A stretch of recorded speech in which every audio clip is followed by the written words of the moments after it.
अर्थात जितने भी दुनिया में गुण और कला है वह पूर्ण लेकर के बैठी है।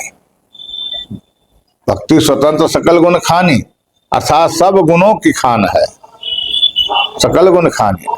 वह प्राप्ति कैसे लोग करते हैं? बिनु सत्संग नहीं पावहि प्राणी, बिना सत्संग से वह प्राप्ति नहीं कर सकते हैं। इसलिए भक्ति का जो विद्यालय है वह सत्संग है। भक्ति का जो शिक्षा है वह संतों के द्वारा प्राप्ति होती है। वो भी ऐसे संत भक्ति तात अनुपम सुख मूला, भक्ति का जड़ जो है सुख का जड़ है। भक्ति करने वाले सुख के गहराई में चले जाते हैं। भक्ति तात अनुपम, वह अनुपम है, अनोखे है, वह सुख का खान है। इसीलिए सुख भक्ति तात अनुपम सुख मूला, मिला ही जो संत हो ही अनुकूला। यदि संत मिलते रहे तो भक्ति अनुकूल हो जाती है, फलने फूलने लगती है और संतों के द्वारा इशारा मिलता है कि आगे बढ़ो आगे बढ़ो, और उसको मजबूती लाते हैं महात्मा लोग सत्संग के द्वारा, ठोस बनाते हैं। तो इस समय में सत्संग केंद्र पर जाना ही नहीं कोई चाह रहा है, संतों से संगति नहीं करना चाह रहा है और उल्टे सीधे भटका हुआ लोग है। कोई कहते हैं चलो किसी मार्ग में गुजर जाओ, किसी मार्ग से सफर करो।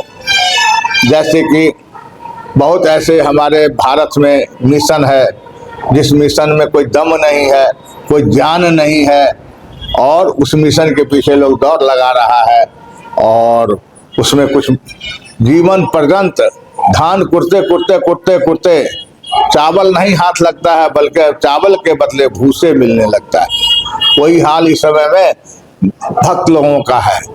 सही जानकारी नहीं मिलने के कारण लोग सब प्रकार से दुखी है, शारीरिक दुखी है, मानसिक दुखी है, आर्थिक दुखी है, सामाजिक दुखी है और सांसारिक दुखी है, पारिवारिक दुखी है। सब प्रकार के दुख से वह जकड़े हुए। इसीलिए यदि सही जानकारी मिल जाए, भक्ति का मार्ग मिल जाए, भक्ति का रास्ता दिखाने वाले मिल जाए, तो वह उनको किसी भी चीज को सामना नहीं करना पड़ेगा, कुछ भी पीछा नहीं कर सकता है उनको। इसीलिए मैं तो कहता हूँ कि संतों के इशारे पर चलो।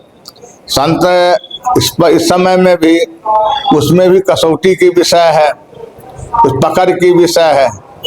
अब ऐसे तो बगुला के समाज, हंस के समाज में बगुला जाकर एडजस्ट कर जाता है, उसी तरह से संतों के समाज में कालनेमी के जैसे बनावटी और ढोंग ढकोसला करने वाले सब छुप जाते हैं। ऐसे ढोंगी अच्छे अच्छे लोगों को रास्ता को भटका देता है, भावना पर ठेस पहुंचाता है और उन्होंने झूठ साँच का करके ठग विद्या पर करके और ठग करके लेकर चला जाता है, उल्टा सीधा धोखा दे करके जाता है। इसीलिए ऐसे धूर्तों से, ऐसे धोखेबाजों से हमेशा सतर्क रहें, सावधान रहें। क्यों कि ये कहते हैं जो देश देख न भूल लड़ा, पूछ लीजिए ज्ञान, बोल करो तलवार का परा रहा दोई म्यान। यदि वह संत का वेश बना करके चल रहा है तो उसके अंदर में कुछ अंदर से परखो, अंदर से समझो, अंदर से मनन करो कि सही में यह संत है कि कालनेमी है। वह मनन करने का एक ही उपाय है, भाषा, वाणी और उसका रहन सहन, इसी से पता लग जाएगा कि यह संत हैं या असंत हैं, या संतों में कालनेमी के रूप लेकर बैठे हैं या संतों में राहु केतु का रूप लेकर के बैठे हैं, यह खुद ही पता लग जाएगा।